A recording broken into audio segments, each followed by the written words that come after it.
très loin de notre civilisation que nous allons partir pour notre Zoom. Nous vous proposons aujourd'hui un voyage exceptionnel au sud de l'océan Indien. Pendant plus d'un mois, nos envoyés spéciaux Fulvio Daguano et Tanguy Tuot ont partagé la vie des militaires du Nivose. C'est une frégate de la Marine nationale. Leur mission, surveiller les îles françaises de ce bout du monde, mais aussi garder un œil bienveillant sur les skippers du Vendée Globe. Un récit de Sylvain Milenvois et Cédric Aguilar.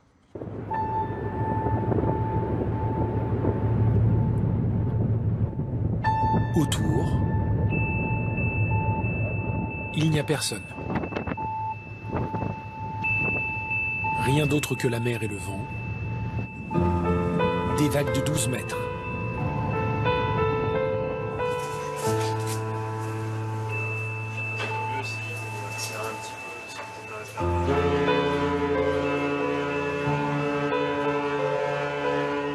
Le Nivose, seul face à l'océan.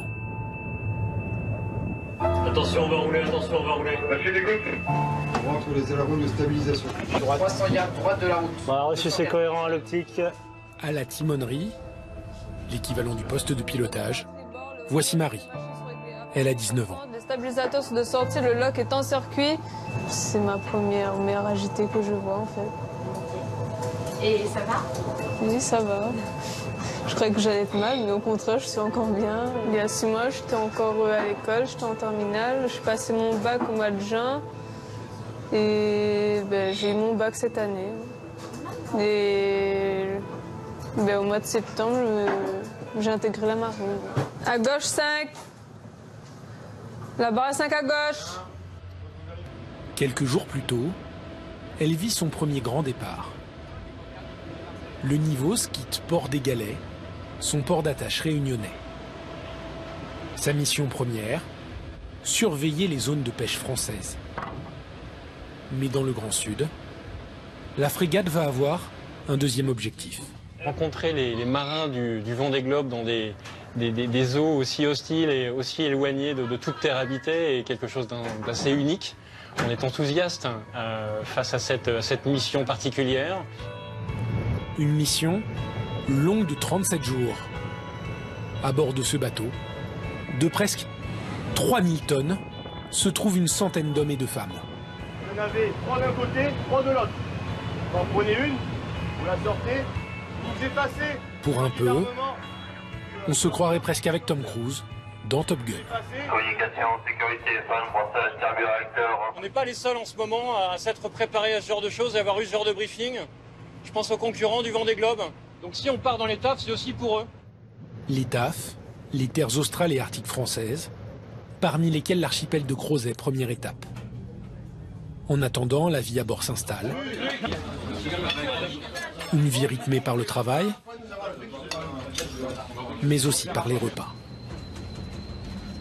Pour un mois de mission, donc, il faut compter d'environ 2 tonnes de viande, 1,5 tonne de légumes, 1 millier d'œufs et près de 2000 yaourts. Manger, c'est bon pour le moral des troupes. Alors dans les cuisines, un homme travaille la nuit. 18 ans d'expérience, il a servi sur le porte-avions Charles de Gaulle. C'est Didier le boulanger. Ils ont souvent faim. Ils travaillent beaucoup, ils ont souvent faim là. En pleine nuit, là, le quart, tout ça, ils aiment bien avoir du pain pour se caler, surtout quand il y a mauvaise mer aussi. On a un peu de mal de mer, il n'y a que ça qui tient un peu, quoi. 3000 km au sud de la Réunion, le Nivose se trouve des compagnons, des manchots. L'île de la Procession, l'archipel de Crozet.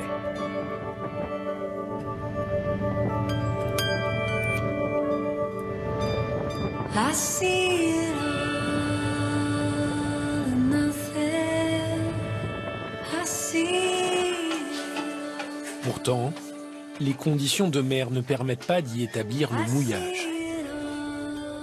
Le commandant doit prendre une décision. Il faut repartir.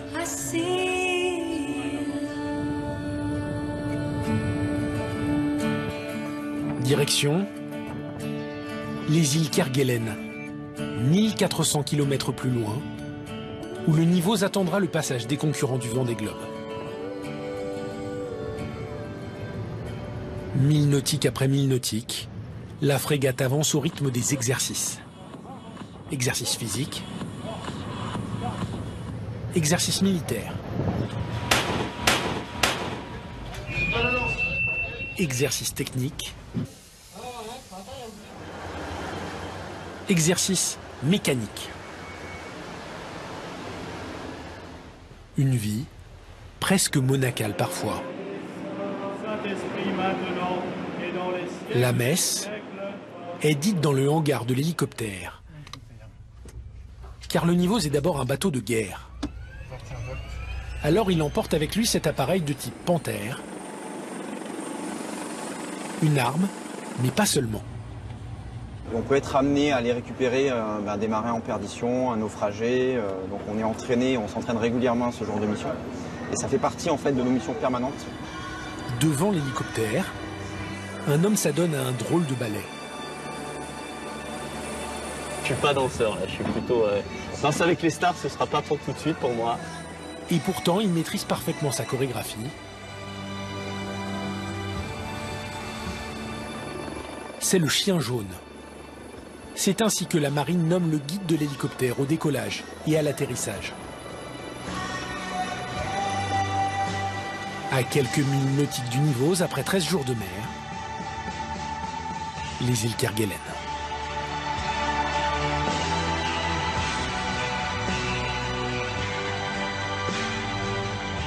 Un archipel presque aussi grand que la Corse, où la montagne se noie dans les embruns. Un morceau de France, perdu dans l'océan Indien.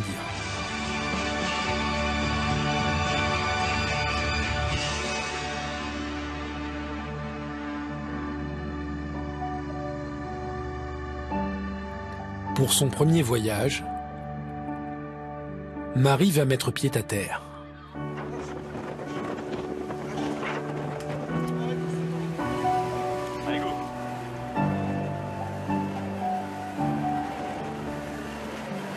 La température qu'il y a ici, c'est pas évident d'affronter ce froid là. Quand on est habitué avec la chaleur de la Réunion, c'est pas évident ici. Surtout avec ce vent, mais laisse tomber. Mais c'est vraiment trop beau quoi. Oh, regardez ça. Mais ils sont trop mignons. Ça donne trop envie de les toucher. Sur les routes, les éléphants de mer cherchent la chaleur de l'asphalte. Les manchots ne craignent pas non plus les rares présences humaines. L'archipel n'a pas beaucoup changé depuis sa découverte par le chevalier de Kerguelen. Il y a maintenant plus de 3 siècles. Ouais, alors il allait beaucoup plus loin parce qu'il y a le Jeanne d'Arc qui venait à quai. La population de l'île excède rarement 70 personnes. Cette hélice, je la trouve assez impressionnante. Je trouve que c'est un très beau témoignage de l'aventure humaine de ces marins. Elle accueille surtout des scientifiques et les vestiges rouillés d'une colonisation difficile depuis le XVIIIe siècle. Les pièces étaient chauffées, puis elles étaient martelées. L'installation est une aventure incroyable, à part entière. C'est au large de cet archipel que le Nivose a un autre rendez-vous. Pour la première fois de l'histoire de l'épreuve, les marins du Vendée Globe vont être filmés dans l'océan Indien. À quelques kilomètres de là, l'hélicoptère du bord trouve Armel Lecléache, le leader de la course. Aéroport populaire d'Hélios, fort et clair. Bonjour, et donc au nom de toute la frégate Nivose, on vous salue bien, et donc du coup on présente également tout notre respect pour tout ce que vous êtes en train d'accomplir pour cette magnifique course. Banque Populaire et le Nivose naviguent bord à bord. Voilà, au large des Kerguelen. C'est sympa, on a du monde à côté de nous, là ça fait plaisir. Le Nivose, il nous accompagne depuis un petit quart d'heure.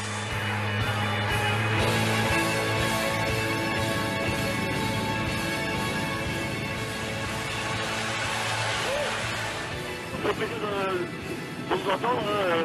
Un peu de présence humaine, ça fait du bien. Après 23 jours de mer, on a plaisir d'entendre du monde comme ça à la VHF et d'avoir des camarades français ici en plein milieu de l'océan Indien, ça fait plaisir. Quelques dizaines de milles nautiques derrière Armel Lecléache, le deuxième de la flotte se profile. C'est le Gallois Alex Thompson. This is Elias on channel 16. Pas envie de nous parler. French helicopter, this is Chico Boss, go ahead over. Thompson sort de sa cabine. Malgré le gîte, il brandit l'Union Jack, le drapeau du Royaume-Uni. Somebody like Carmel, he keeps the pace, it makes me work hard, and makes it very interesting. Hi guys, well I've just gone past the Kerguelen Islands and the French TV station TF1 stuck a naval helicopter up there with a cameraman, and they came and had a look. It was quite windy, 25 to 30 knots. I guess I won't see the footage until I get home, but no, it was nice to see some other people. Des gens, des militaires, repartis accomplir la mission que leur a confiée la Marine nationale. Faire respecter la souveraineté française dans des zones de pêche exclusives. Une quinzaine de jours de mer, d'exercices, d'interventions, attend désormais le Nivose, avant qu'il ne retrouve son port d'attache. À La Réunion.